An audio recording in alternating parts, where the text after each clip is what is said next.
So high, আজকে ২৯শে জানুয়ারি ২০২৬। আজকে আমি এটা আমার ট্রেড রিপোর্ট ভিডিও। তো এই যে প্রথমে আমি যেটা বলছি সেটা হচ্ছে এই যে লেভেলসগুলো তোমরা দেখছো, এই যে লেভেলসগুলো, এই যে সাপোর্ট কিংবা রেজিস্ট্যান্স, এই যে লেভেলগুলো তুমি দেখছো, এই লেভেলসগুলো আমি প্রত্যেকটা ভিডিও লাস্টে কিংবা ভিডিও যখন দেখবে তখন দেখবে এইখানে লেভেলস ফর, যেমন এই ভিডিওটা তুমি যদি দেখো তাহলে এই জায়গা, এই সেকশনে তুমি দেখতে পাবে যে লেভেলস ফর 30 জানুয়ারি 2016 জন্য আমি লেভেলস এখানে প্রোভাইড করি, এবং ভিডিওর শেষে তুমি কালকের জন্য মানে 30 তারিখ, 30শে জানুয়ারি 2026 জন্য যে লেভেলসগুলো আছে সেটা স্ক্রিনশটও তুমি দেখতে পাবে। ঠিক আছে? আচ্ছা, আমরা কি জানি? তোমরা জানো যে আমি দুটো টাইম ফ্রেম অ্যানালাইজ করি। একটা হচ্ছে 5 মিনিট টাইম ফ্রেম, একটা হচ্ছে 1 minute time frame. 1 minute time ফ্রেমে আমি ট্রেড এন্ট্রি নিই, কিন্তু কখনো কখনো 5 মিনিট টাইম ফ্রেমেও নিই। ঠিক আছে? এবার আজকের ট্রেড রিপোর্টগুলো, আজকে কি হয়েছে একটুখানি দেখি। মার্কেট এখানে ওপেন হয়েছে, কারেক্ট? এখানে এসছে এই লেভেলস যেটা প্রোভাইড করেছি। দেখো, এবার তোমার মনে হতে পারে লেভেলস তো এইখানে, তো এখান থেকে কি করে এই জায়গার তো লেভেলসটাকে রেসপেক্ট করেনি কাইন্ড অফ। ঠিক আছে? তো এই যে লেভেলসগুলো হচ্ছে, এই লেভেলসগুলো হচ্ছে সাপোর্ট অ্যান্ড রেজিস্ট্যান্স। এই লেভেলসগুলো বোঝায় সাপোর্ট অ্যান্ড রেজিস্ট্যান্স, কারেক্ট? তো সাপোর্ট অ্যান্ড রেজিস্ট্যান্স না কোনো একটা পার্টিকুলার লাইন হয় না। সাপোর্ট অ্যান্ড রেজিস্ট্যান্স একটা পার্টিকুলার জোন হয়। ঠিক আছে? যেমন এখানে আমি একটা জোন টেনে রেখেছিলাম। এই জোনটা কেন টেনে রেখেছি সেটা আমরা পরে পরে ধীরে ধীরে জানবো। আমি যখন আমার টিউটোরিয়াল ভিডিওগুলো দেখাবো তখন এই সাপোর্ট অ্যান্ড রেজিস্ট্যান্সের জোনগুলো আমরা ধীরে ধীরে বুঝতে পারবো।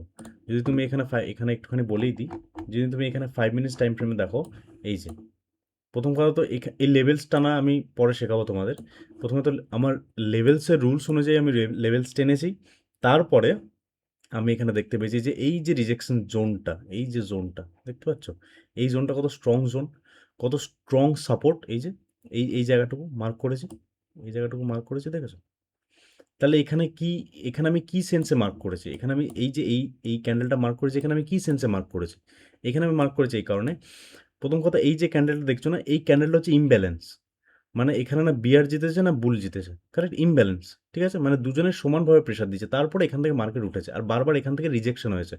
এখানে মার্কেট একটা স্ট্রং রিজেকশন এসেছে, তারপরের ক্যান্ডেলটাই ইমব্যালেন্স। বুঝতে পারছো?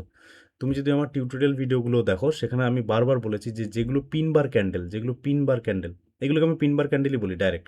হ্যামার ট্যামার অনেকে অনেক রকম নাম দেয়, ডোজি হ্যামার, কিন্তু আমি এগুলো সিম্পল ভাষায় পিন বার ক্যান্ডেলই বলি। আর এগুলোকে আমি ইমব্যালেন্স বলি। তো এগুলো ইমব্যালেন্সই, কারণ এখানে দেখো, বলতে তুমি অনেক কিছুই পারো, কিন্তু তবু আমি বলছি যে এখানে মার্কেট কোনো ডিসিশন নেয়নি। ইনডিসিশন, ইমব্যালেন্স তো না, ইনডিসিশন। মানে এখানে না বিয়ার জিতেছে না বুল জিতেছে, এখানে সমান সমান হয়ে গেছে, তারপরে মার্কেট এখানে উঠেছে। তো এই যে জোনটা দেখছো বারবার, প্রথম কথা তো আমি যে লেভেলটা টেনেছি, যে লাইনটা টেনেছি, এটা আমার সাপোর্ট অ্যান্ড রেজিস্ট্যান্স লেভেলের যে রুলস, সেই রুলস হিসাবে আমি টেনেছি। তারপরে আমি যখন ক্রস চেক করি, কারণ লেভেলস টানার পরে আমি এরকম ক্রস চেক করি। ঠিক আছে? তো এখানে দেখতে পাবে সেরকম, যেখানে একটা ইমব্যালেন্স হয়েছে। প্রথম কথা তো এই জায়গা থেকে বারবার রিজেকশন খাচ্ছে, তারপরে এখানে একটা ইনডিসিশন হয়ে আছে, তো এখানে মার্কেট ওপরে গেছে। তো এই সেকশনটাকে আমি মার্ক করেছি, কারেক্ট? সেম এখানেও তুমি দেখতে পাবে, এই দেখো, দেখতে পাচ্ছ? এটা তুমি যখন ধীরে ধীরে প্র্যাকটিস করতে থাকবে না, তুমি যখন ফলো করতে থাকবে, প্র্যাকটিস করতে থাকবে, তখন যেমন ধরো এইখানে এই যে এই জায়গাটা দেখো, এই জায়গাটা দেখতে পাচ্ছ, এই জায়গাটা দেখো, দেখছো এই জোনটা, কারেক্ট? তো লেভেলস টানবে, লেভেলসের রুলস অনুযায়ী। তারপরে এটা আমার ট্রেডের সুবিধাতে দেখো, আমি বারবার বলি যে পুরোটাই সাইকোলজির ব্যাপার। ঠিক আছে? তুমি যতক্ষণ সাইকোলজিক্যালি স্যাটিসফাইড হবে ততক্ষণ তুমি ট্রেড করতে পারবে না। তো সেরকমই এখানে আমি এরকম লেভেলসগুলো টেনেছি। এবার আমি যাই,